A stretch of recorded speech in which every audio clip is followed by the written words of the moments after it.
Welcome back to We Want Winners. Rod and I are here after the 49ers beat the New York Giants on that villainous football field.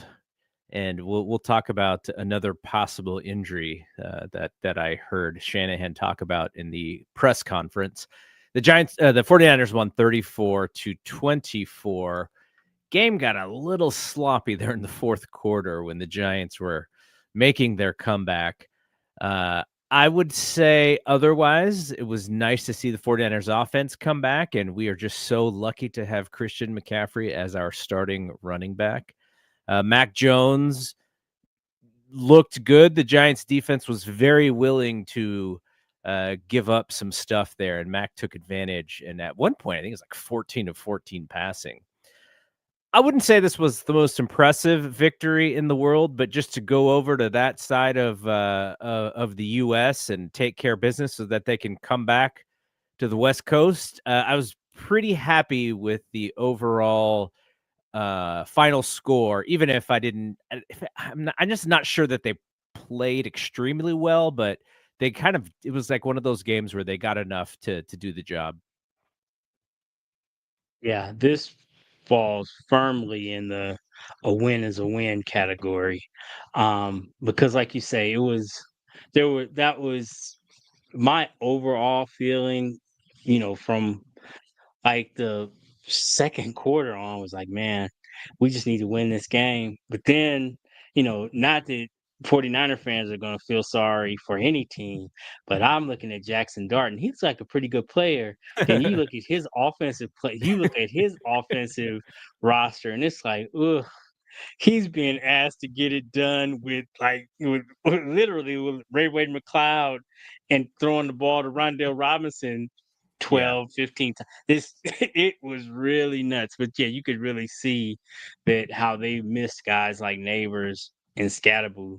Um, but yeah, so this is definitely a game that they they should have won, and they handled their business, and that's really all you could ask for in a situation where you're going across country, you're playing that early game, which, if you're a better like me, you know that that is a notorious spot for West Coast teams, a notorious spot for teams to slip up, and other than that first drive, and then in the fourth quarter there, they did a good job of handling their business. Of the pass rush showed some signs of life.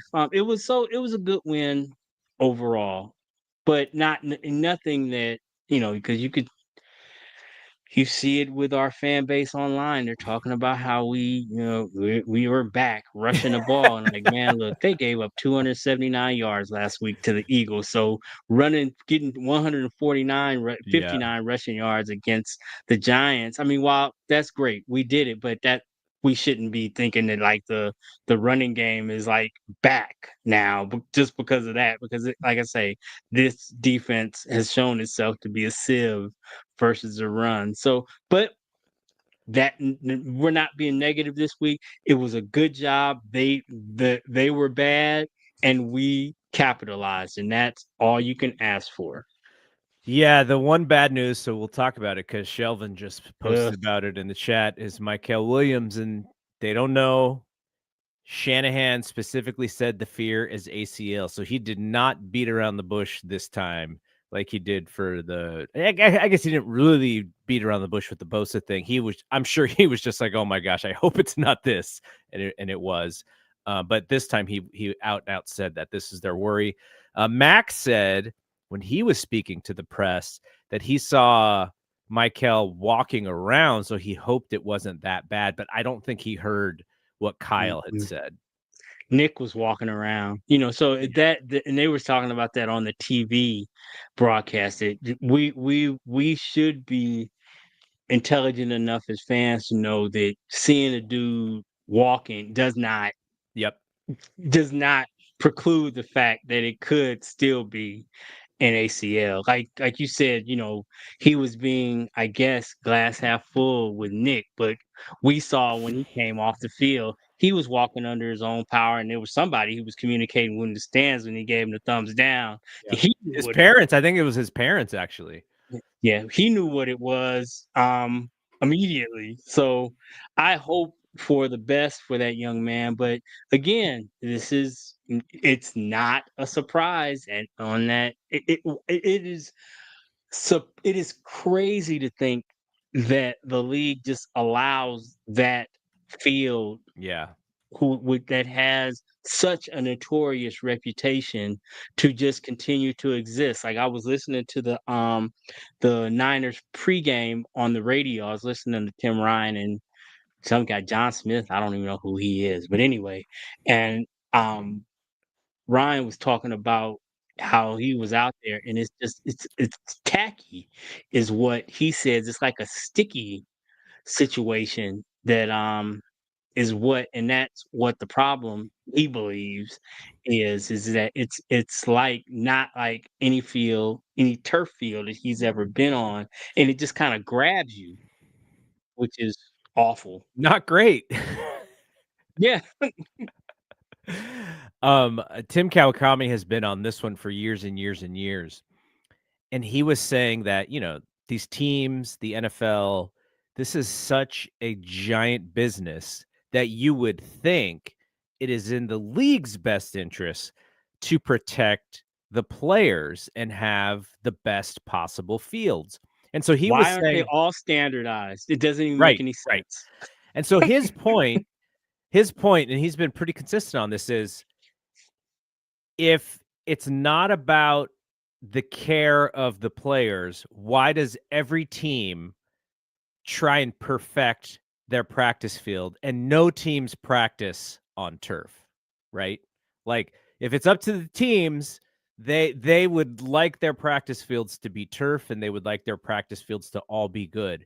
Yet when you actually get onto the playing surfaces in these games, it is often not the case. And so his point has just been like, well, whose choice is it to play on these fields in this way? So it is one of those mind-boggling things. Like, I'm a little bit of a harsher critic on the NFL as a whole because of things that they say and do, and where the money comes is kind of where they go a lot of the times. And this is one of those things. It's like, you care about the health of your players like you say you do, and we know what the stats are, that these guys last 3 years, and then their careers are generally over. Is it bad to extend that? Shouldn't we want these guys to play 5 years, or do we not care about that part? Like, that's the thing that bothers me, but that is a whole different story because that's just going into sort of the politics of the NFL. But it's we know that this field is the nightmare field of all nightmares, and they could not escape this week without one of those nightmares. There are certain things that I just think as NFL leadership, and I guess since he is the face of NFL leadership, the commissioner, there are certain things that just should be standardized throughout the league. There should be the replay situation should be the same in all 32 stadiums. The fields should be standardized. It should not be incumbent upon the teams to make those decisions. Certain things you should just have a pot of money. The 32 people put a 30-second of whatever it is into the pot to manage this thing, and the fields are one of them. You just put it in the pot, the league manages it, and they hire the guys that, and I'm not talking about putting anybody out of a job.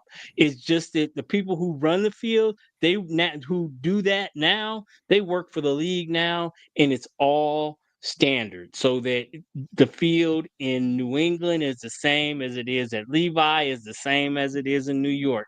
There should not be that's not something we should ever have a conversation about, is how the field is different in New York or in New Jersey than it is in Green Bay. That it doesn't make any sense in a $25 billion business that we are still running pockets of this. The officials being part-time employees. We're just, how we run this $25 billion business like it's a mom and pop still in some pockets of it. It's just that's maddening to me that that is allowed to go on.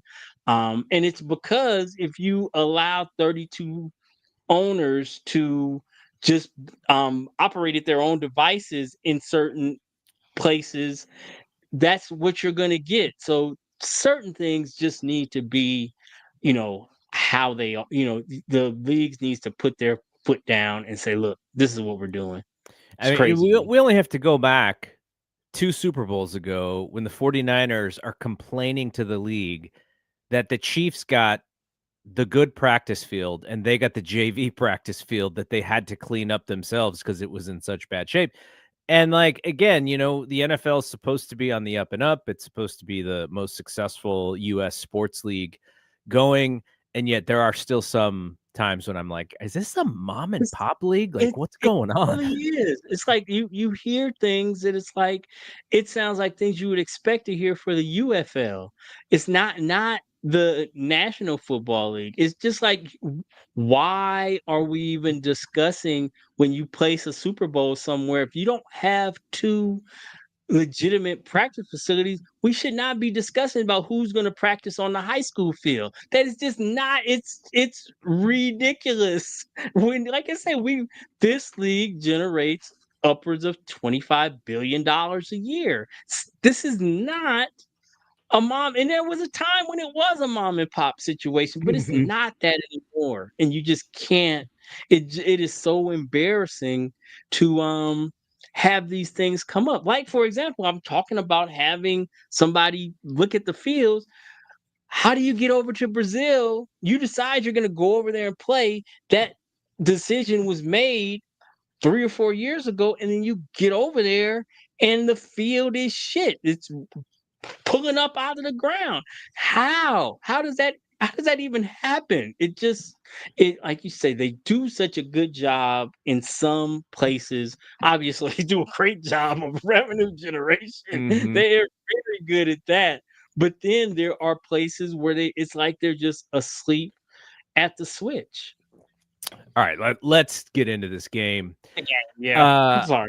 no. That was a good. I mean, it was a necessary conversation. A lot of that stuff really does frustrate me, Hopefully as Michael as is a sports okay. fan. Yeah, obviously, hopefully, he's okay. He hasn't had what you would call a lights out rookie season, but I think he has been one of these stable forces on the defensive line for them in a year where there hasn't been a lot of stable forces. So good Yeah. luck to him, young player. He's got a great future, especially here. So okay, my thought on this game as I came into it, sometimes you kind of visualize, okay, what do I expect to happen?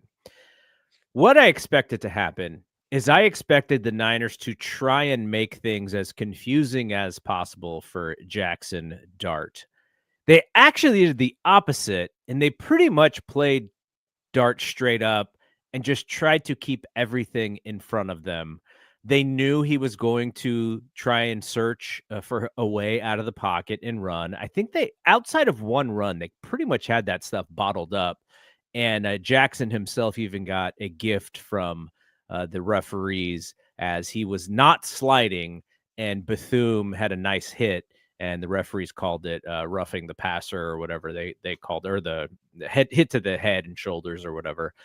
But I thought they bottled him up really well, and maybe that was the better way to play him, which was just to let him do his thing. You're not really scared of any of their weapons. Keep everything in front, and you just win this long game. They covered third down very well in some cases because I was, you could see him kind of itching to get out, and then he would complete a pass like 3 or 4 yards in front of the first down marker. So that stuff I thought they did really well. I would have liked to see them try and hurry him up a couple of times. I think I can probably count on a couple fingers how many times I remember them truly blitzing. And the 49ers, one of their biggest issues right now is their inability to actually get any sort of pass rush from the front four. Wasn't really there today either. Cleveland Farrell, who's back, he got a sack, which was just Dart not really knowing where he was and thinking that he had all the time in the world when Farrell was right behind him and crushed him. But so my thought, they're going to do some things to hurry him up, to make him make mistakes, to get some interception. Nope. They just let New York play their game, and they're like, you don't have enough offensive firepower to beat us. And that turned out to be the right thing. But from the defensive perspective for the 49ers, as you watch that game, I couldn't even really think of players who stood out. There was a nice play by D. Winters near the sideline on a running back who got out in the flat. You saw Bethune in there making some tackles. The Giants were able to run the ball a little bit early on in that kind of RPO pistol stuff that they were doing. And then when they had to pass, it was really nothing until the fourth quarter for them. I think Jackson Dart had like five yards per completion or something like that, or per attempt. So everything in front. But what I was looking for and what I wanted to see was just a little bit of creativity. And maybe they're holding it back because I'll explain part of why I wanted to see it is because we know who they play next week. And we know if they play this same style of football next week, Matt Stafford's passes may not touch the ground. And so, maybe they withheld a lot of their creativity for next week because we know how well they played the Rams the first time. But overall, what did you think about the defense? What did you think about the way that they played Dart? And just, anything that you're thinking about for next week, which is the big game for them? Yeah, it kind of appeared to me that they were I thought they had a really good rush plan versus him. It seemed to me like the overall concern was him beating them or getting out the back door because he is legitimately, you know, a I'm not going to say great. He is a very, very mobile quarterback. He Yeah. can, I know at least one of the touchdowns was just a design run, Yeah. and we didn't do a good job. We did a horrible job of setting an edge, and he just kind of, walked into the end zone. So I think that it was a couple of times where Sam Okwanu was actually in a position to make a good play because he didn't all out rush. He just kind of, stayed in his lane and stayed in position and didn't let Dart get outside of him. And so he ended up getting like 4 yards, but he was Okwanu was in a position not to allow him to kind of beat him to the edge and make a big game, which he is more than capable of doing and has done several times this year. So that didn't bother me as much. But like you say, the the lack of pressure, being the 31st in the league in pass rush is something that is a continuing concern and something that, glass half full fans want to say that, Keon White and Cleveland Farrell are gonna make a difference. We'll see next week. That is definitely and I just don't think these guys are good enough in and of themselves to make much of a difference in the pass rush. So it's just it's good to have competent NFL players. So that's a good thing. But none of them have made a name for themselves in the league as pass rushers. So it is still going to be incumbent upon Saleh to manufacture pass rush. And that's where, like you talk about next week, where it gets tricky, is that you're gonna have a hard time blitzing Matt Stafford. Because you don't, he's just one of those guys. He's, a veteran guy. You see all the veteran guys. Aaron Rodgers, even at his advanced age, Joe Flacco, the gold standard is Patrick Mahomes. You don't speed these guys up with the blitz. You're not going to scare them because Yeah. they if they identify it, they know where it's coming from, and they know exactly where they're going to beat it. So that's the challenge with, you know, guys that have been in the league. And I think this is like year 17 for Stafford. It's just you're going to be hard pressed to disguise blitzes in a manner consistently that he's not going to have answers for. And you do have to get a pass rush on him. Was watching um I was watching a bunch of games before we came on, and Puka's back, and they just kind of marched down the field. I mean, it's the Saints, so you have to take that with a grain of salt. But there was no pass rush, and it was just a dissection, and that's what ends up happening if you can't get a consistent pass rush on him, and if you can't get a consistent pass rush against him with just four blitzing is not really it's not a viable consistent option for winning against them. So that's again one of the many things that's going to be important for us to kind of figure out. And I'm sure we'll talk about this before we end up is the question is, are we going to get any um help Right. from by Tuesday from a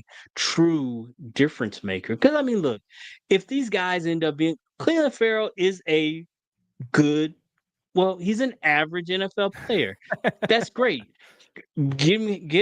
Having him here now to take 30 or 40 snaps is an excellent thing. Keon White has played in the NFL. He's got 1,500 snaps under his belt. So he is a average NFL linemen. We need those because we had a bunch of rookies, a bunch of injuries. So that's a good thing to have. But none of these guys are difference makers. And that's, if you're serious about, if you feel like this team is one that can do something this year, I have thoughts about that.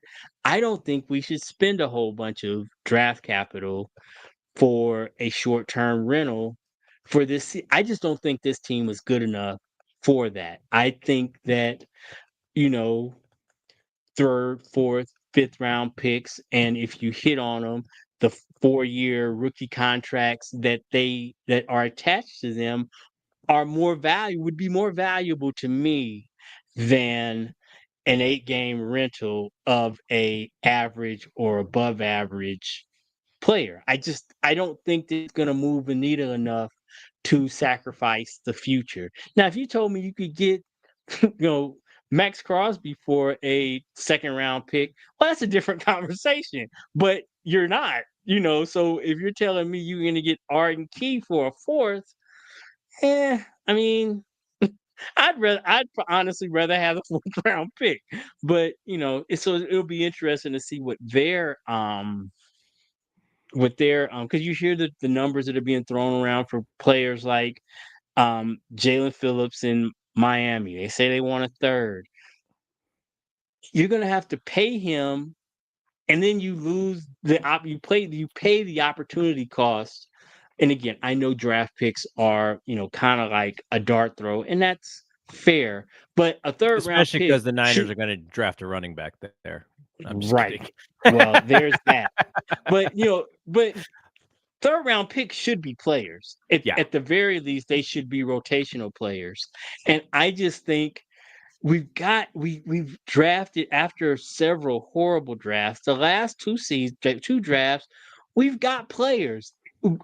Where they are in terms of, are they starters? Are they rotation players? I don't think we have any stars. I don't think we have any Pro Bowlers or all pros. Now that could change, but I was talking to somebody this week about that. And those guys, those special guys, all of them that we've ever had, I can't think of one that, it was year 3 or 4 where, oh, they just, they turned into this all pro or Pro Bowl player.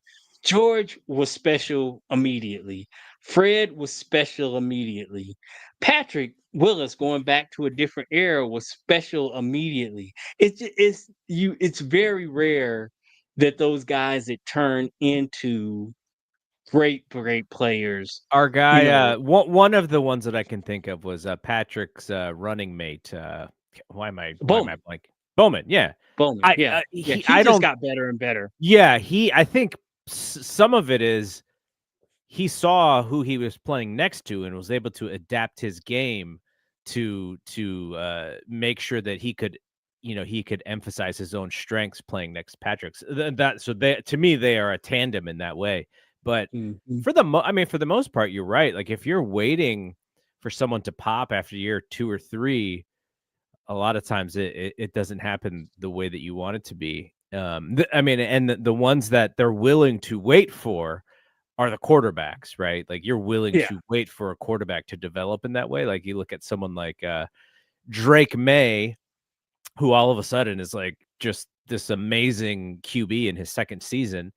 Um, last year, I think people saw glimpses. They're like, oh, I think this guy can be Mhm. really good, but our team isn't. And we're gonna have to wait. And then you put some guys around him and then he flourishes. So I get it because Jair Brown is not going to turn into a Pro Bowl safety from what it looks like, right? I mean, and he's the Mm-mm. one who they're blaming for the Jackson Dart run. Matt Barrows said he actually went the wrong way on the play. He just misread it. Um, and who knows? Maybe some of these younger guys that they drafted this year, they are giving some of these repetitions to out of sheer necessity.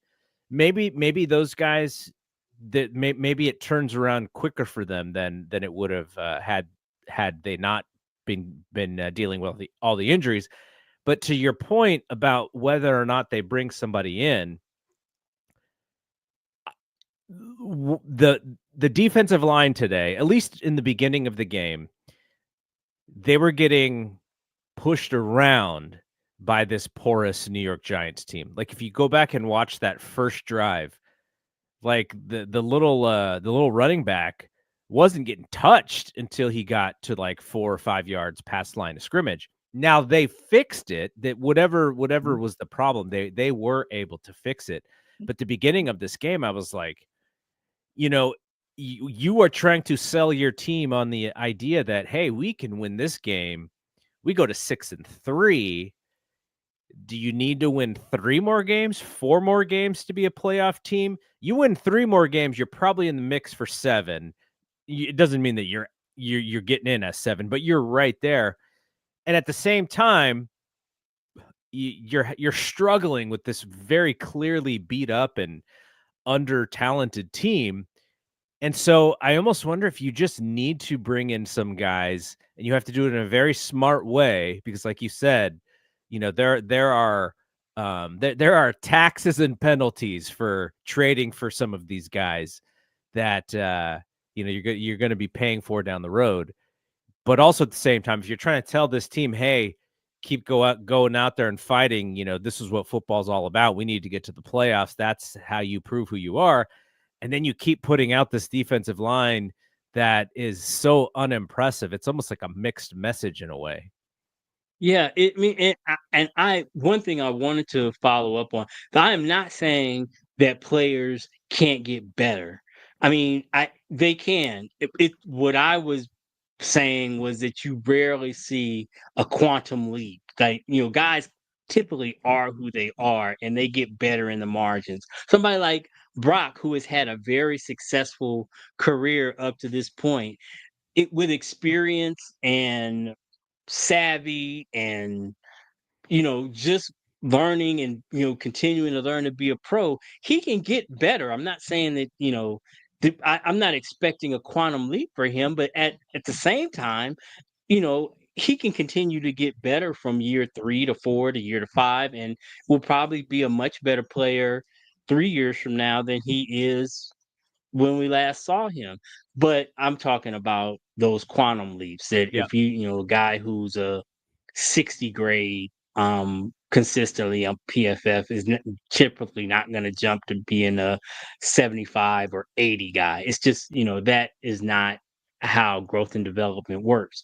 And you make a very good point about, the message that you're sending to these guys. If you want to keep them fighting, you want to show them that you're doing everything you can as management to put the best team you can around them. But there is a balance of doing that. There's of trying to balance short-term needs versus long-term prudence, because what you don't want to do is end up in March of next year down 3 picks for guys that are no longer even on the roster. It's just that is what I don't. If you can trade for guys that have a longer um time horizon with the team, somebody who's already on a contract, at least a one more year contract or longer, which generally means somebody's still on their rookie deal, then that would be great. But again, I brought this up last week. If a team is willing to trade a guy who is got 2 years left on his rookie deal and worked with him for the last 2 years, what exactly do they know about him that you don't, that they'd much rather have another bite of the apple on somebody who's unknown than this guy? So again, it's always it's a tricky balance on a lot of fronts. Like, you want to, show your team that you guys, we're in here fighting with you and trying to get you the best teammates or put the best team around you as possible. But you also have to be thinking about the next 3 or 4 years, and so it's a tricky mix. So it's going to be interesting to see the next 48 hours or so. Is going to tell us a lot, I think, for better or for worse, what Lynch and crew think about this team. And what's the deadline is Tuesday, right? Right. So, they have 2 days, a day and a half essentially to get some folks in. And, they've been active, like you said. They got the guy from the Patriots, they picked up Farrell, and those guys are depth bodies, right? They are Uh-huh. there to fill in when necessary. And I'm sure if Williams is hurt, like it looks like, then that's why you got the guy from the At the Patriots. at the very least, I don't think he'll be playing next week. Yeah. That guy, I would think that, and again, that might be even saying too much, but it did not look good. It didn't look Yeah. good. So I fully expect them, because Lynch is an ex-player, right? He understands what it's like. He understands what he is asking of all of these guys to go out there and do. They've already, like, if you're a player who's dinged up, which is probably 90% of the players on the field, and you're thinking about, man, I'm not feeling great. I might be able to take some pain meds and my ankle will feel better. And then you see something like what happened to Cam Scatterboo, and you're like, oh my God, like, is it worth it to keep, putting myself out there like that when I'm not 100%? And that is what Lynch has to show to these guys, is that we see you doing all this to get on the field and we appreciate you. And thus, we need to bring in some players to help you guys get through this. Now, at the same time, if you're on the 49er side, you go, this might just be what does Simmons call it? The year of death, or whatever he calls it, basically being the bad luck season where nothing is going Mm-hmm. to go right no matter how hard you try, which we thought was last year. And they're handling it much better this year, though, than they did last year. But it's very similar to the amount of injuries that they're dealing with. So, It's um, crazy. Like, I could really, again, knowing what I know about the Meadowlands, it was still, when, you see it, and before they even acknowledged it on the broadcast, I saw it and it was like, "Oh, you gotta be kidding me." Because like Mike Hill was very animated, slapping his helmet and grabbing his knee like immediately. So it was like, you gotta be kidding me. Yep. This can't be happening. It's like, I mean, we've watched this play out like 5 or 6 times now. It is unreal. And you think we this is like it's weird with it being a 7-game season, a 17-game season now, trying to figure out what halfway is. But this was, game 9, so this is about as close as you get to a halfway point.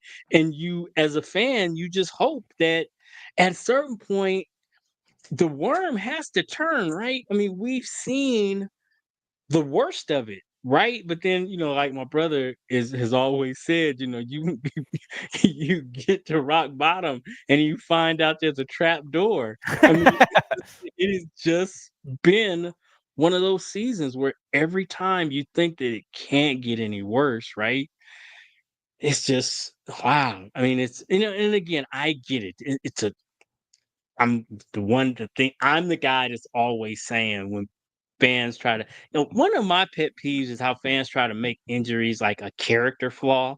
I mean, these guys play a collision sport. So I mean, when you say, well, they're always hurt. Well shit.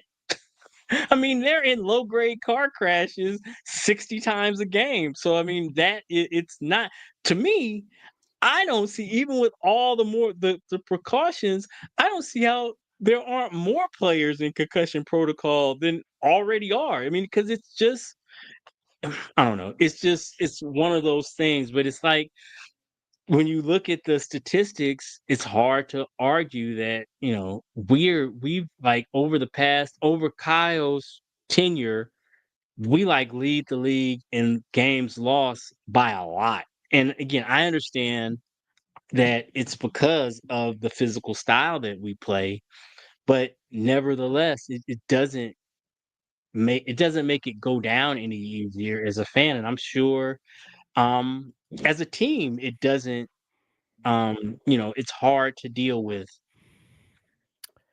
We should talk about some of the good points of this game, and I think the player of the game is Christian McCaffrey.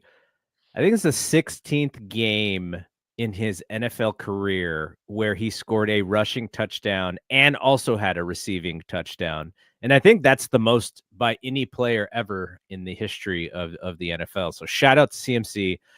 I mean, you've been making this point pretty much all season long, which is we are so lucky to have him on a season like this because he just sort of corrects all of your mistakes just because he is so good. Like he can turn something that looks bad into something that is actually a net positive because of how much better he is as a running back than the players that are trying to tackle him and are trying to keep up with him.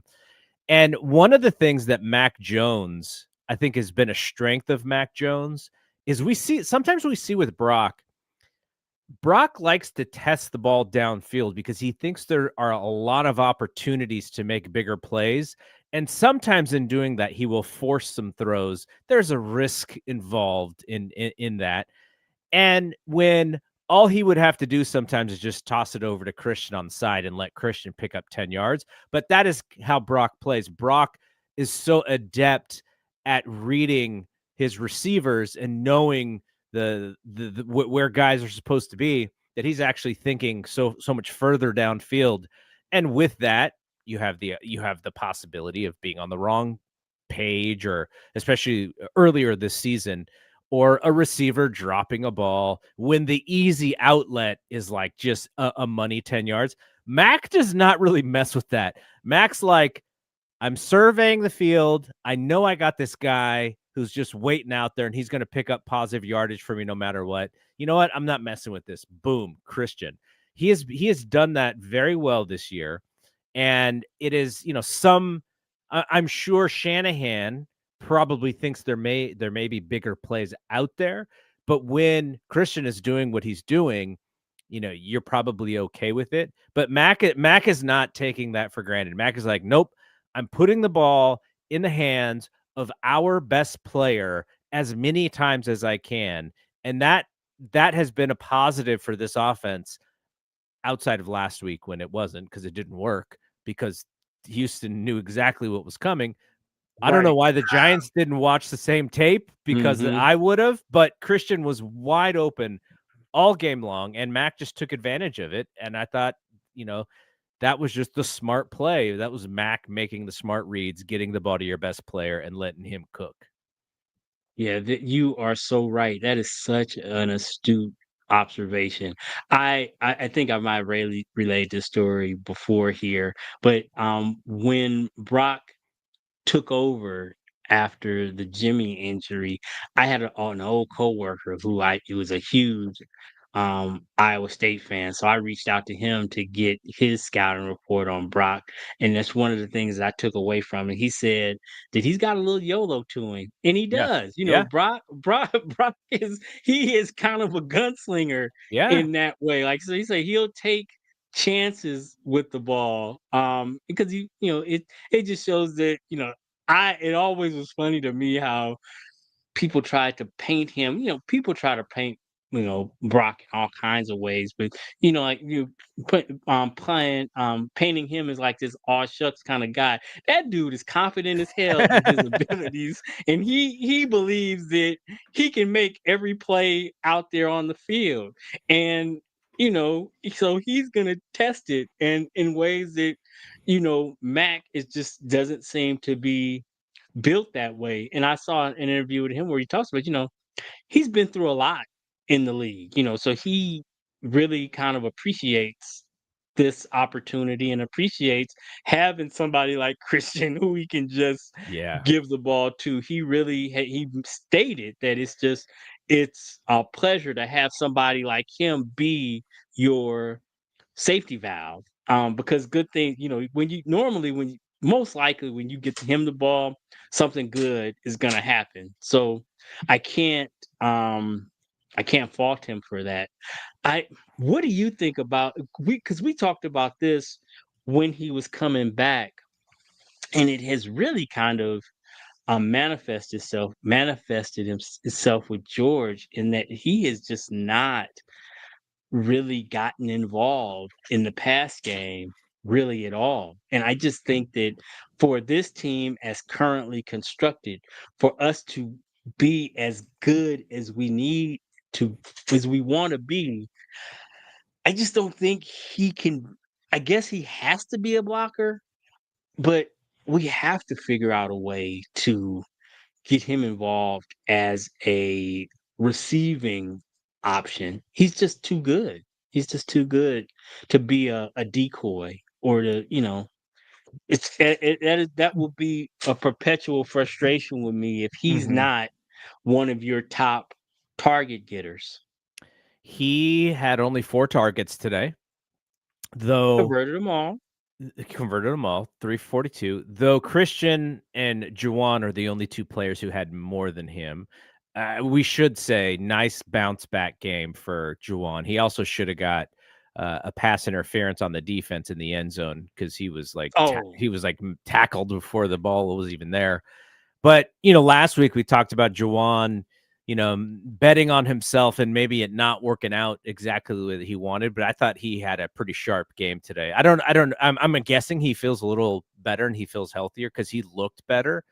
And even on that touchdown, Juwan is not fast by any means, but mm-mm. you can tell when But it's he's feeling hard good. to, yeah, but it's hard one on one for his like you say, he's not a burner, so he is not going to route anybody up.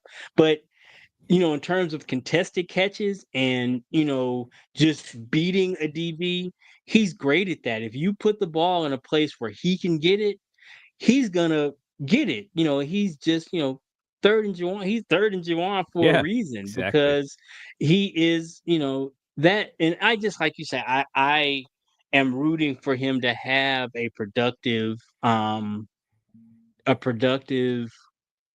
second half, and I hope that the trade rumors are just that, because I would hate to see him.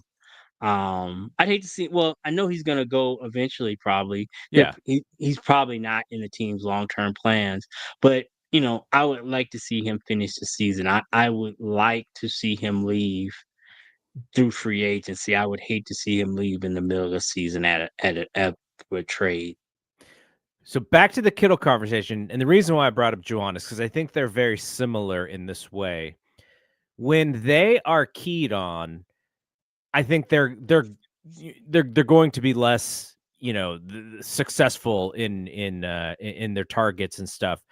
When BA and Pretty Ricky are on the field at the same time, taking some of that attention away, I do think things will open up. George was the number one target of Jimmy that 1 year, and Mhm. but that's also on a team that had BA and Debo. I believe I can't remember Mhm. if Debo was there Yep. yet, but so Mhm. those guys, you have to pay attention to those guys.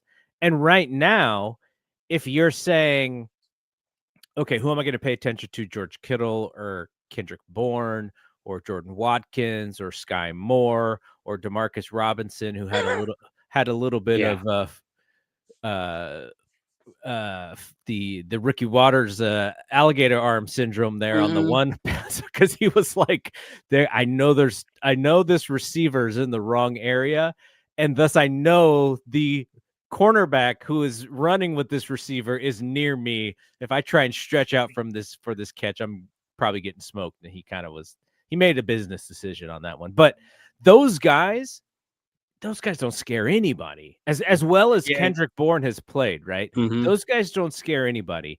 You know who does scare defenses? Yeah. Brandon Ayuk. And you know who was Mhm. opening up some eyes was Pretty Ricky. Now, Pretty Ricky's whole thing Mhm. is just about staying on the field. Who knows if that is Mhm. ever going to happen? But when those guys are back, then George sneaking out in the flat in a Mhm. clever play call, that stuff's gonna be open. I think Christian may not get as many targets, but he may be open for bigger plays when those guys come back. But again, we keep saying that when these guys come back, that is also not something that is a given, right? BA is coming off of this crazy injury, and you would hope that if everything works out well, he comes back and he's 90% of himself, 92% of himself. And you hope that Ricky will be able to come back, but nothing is for certain because those guys could come back. Something else could happen. And our like vision of what this perfect future is for the offense might it just may not get there. But in my perfect version of what the Niners offense can do, when those guys come back, Kittle and Juwan are of lesser concern for the defense, and that will open things up for them. I think, that was a very intelligent explanation, because, like, as you were saying it, and I'm looking at the roster of guys who are out there today, is like, if Kendrick Bourne or Sky Moore or Jordan Watkins or Luke Farrell or Demarcus Robinson, if they beat me, then salute. But what we're not gonna do is let George Kittle beat us. So yeah, Right. you are 100% right, in that I hadn't really looked at the game, on Monday or Tuesday through that lens, but I will this week to see what's happening with him in coverage, because maybe that is the explanation as to why he's not being targeted more. Maybe he is receiving that type of attention, but like you say, it makes it a lot easier for everyone. And you also, in your comments, made it flash to me, is it, in addition to this being the trade deadline, it'll be interesting to see. Kyle had kind of said, while he didn't make any promises, that week 10 was the first week he talked about maybe possibly opening up BA's practice window. So it'll be interesting to see if that is in fact the case. Um, so I read it, you got to take Grant Cohn with a huge grain of salt. but he was saying it was it is in his post yesterday that it's possible that BA could be back even before Ricky.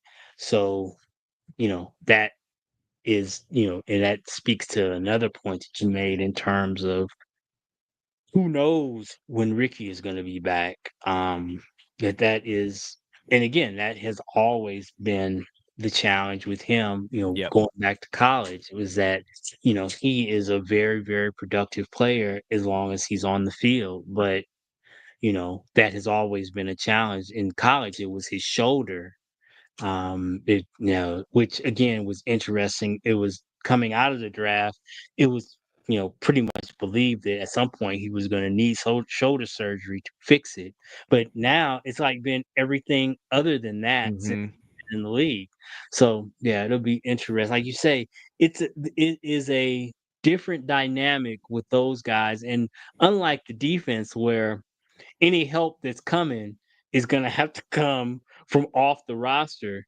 There are two or three pieces that, at least two for sure, that, and if you count Garindo, you know, two pieces for sure that could really impact if they, and again, we don't know what version of BA is coming back after that type of injury, but he's a guy that is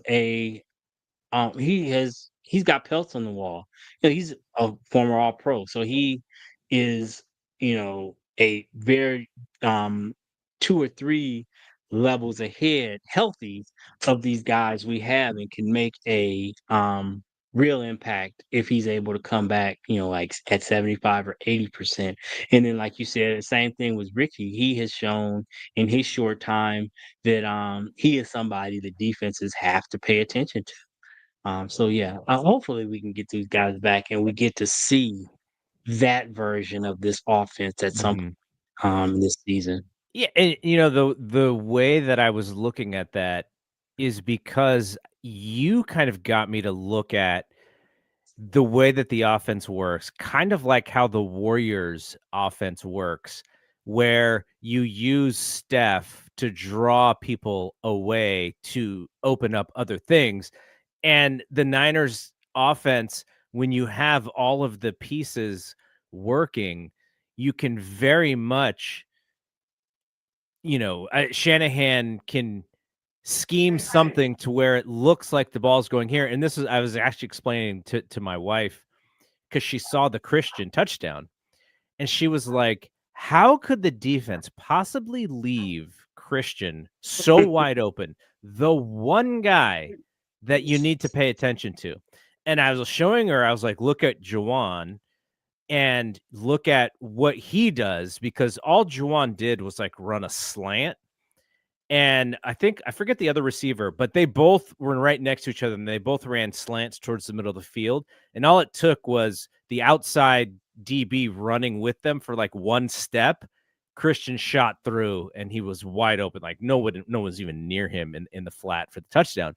And when you have all of the pieces, Shanahan probably thinks that he's kind of being handicapped in a way of what he can do offensively without all of his guys. And when they come back, if they come back, this dude might be like, oh my gosh, this is what I've been waiting for all year long. And so I hope we get to see it. Right. And maybe this is all building to near the end of the season when the Niners are actually playing their best football. At least offensively. I don't think they'll actually get to play any best football defensively with all the people missing. But maybe offensively, because we talked about this last week, maybe they're just going to have to outscore teams. And maybe if you get to that point, you're talking about week 12, week 13, and it's like, oh my gosh, this is what it should have looked like all year long. And if we can get there, I'll be happy to watch it. Now, without the defense, can it actually be a full team where you're thinking like you have some momentum to get in the playoffs? Maybe not, but we saw the playoffs last year. Like Detroit's like putting 50 points on teams and stuff, and they're looking great.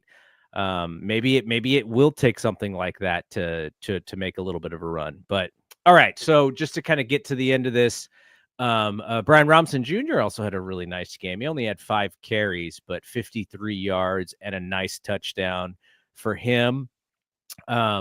Defensively, Tatum Bethune had 16 tackles today. Only the next highest 2 were DBs, Upton Stout and Renardo Green. Both had 6. Tatum had 8 solo tackles. So he had as many solo tackles as the next highest person, more than the next highest person. He also And he had looked real confident today. yeah. He looked like, I mean, obvious. I'm Captain Obvious, so sue me. But for somebody who had 16 tackles, he really played with force today and was really he made his presence felt, which is good to see.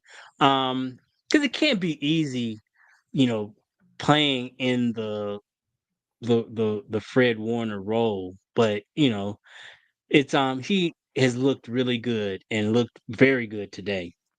And I know this is like what we all do as football fans is like we look into the future, but as I'm watching him play, I'm going like, man, I'm sure they are trying to figure out how to put him and Fred on the field together next year, right? Like, how do Well, you go ahead? it becomes an Al-Shaair type situation where he would look like a guy who just, was somebody who needed to be out there, but so you played more three linebacker, but he wasn't going to take Fred or Dre off the field. Yeah. And that is the place that as a player, like Al-Shaair, what you do is you try to play yourself into a position where you can get paid somewhere else. And those are good problems. Yeah. So is he able to take, you know, Winter's spot? Or, is he able to work where they're trying to get more three linebacker sets? Or worst case scenario, he's showcasing himself for other teams. Maybe somebody wants to come get him. So yeah, it's really good. Hey, you know, honest, I'm gonna be 100% honest. I didn't really see it in the preseason. He didn't strike me as a very, you know, dynamic type of player. But he's looked really good in this relief role.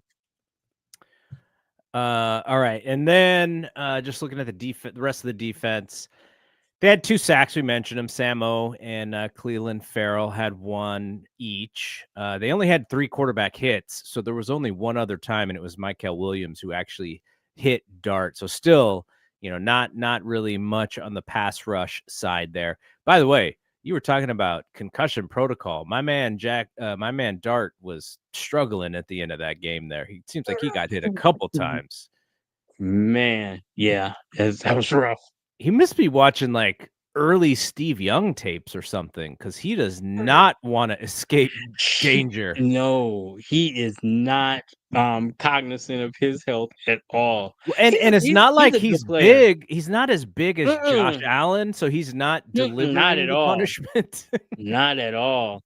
Not at all. He's gonna be important to them, it looks like. And so you have to, as a player, you gotta protect yourself. He's gotta do a much better job of protecting yourself. And I'm looking at this game now. As I say that, um, Patrick Mahomes seems to get more and more reckless as the days go by in terms of protecting himself. He's like trying to run somebody over. He got a taste of that with Malik Mustafa last year, and now Yes. he's hunting dudes up like twice a week it seems like. But yeah, when you're that important to the team, you really do need to protect yourself. At the same time, those type of plays, are the things that you know, get the team fired up, in the meeting room afterwards, seeing your quarterback being that kind of physical, but you kind of got to be smart.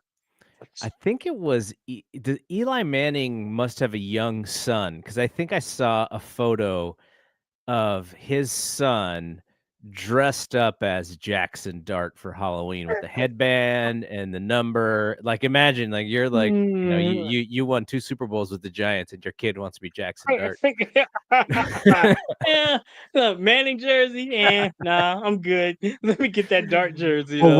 what does that say about Arch's season so far? If he's like, nope, Right. not my uncle. I don't give Not a my crap, uncle or not my either. cousin or whatever. Not my cousin Arch. Uh-huh. Um, Yeah. all right. So looking ahead, the Niners and the Rams is the Sunday game. And this time it is in San Francisco, 1:25 start.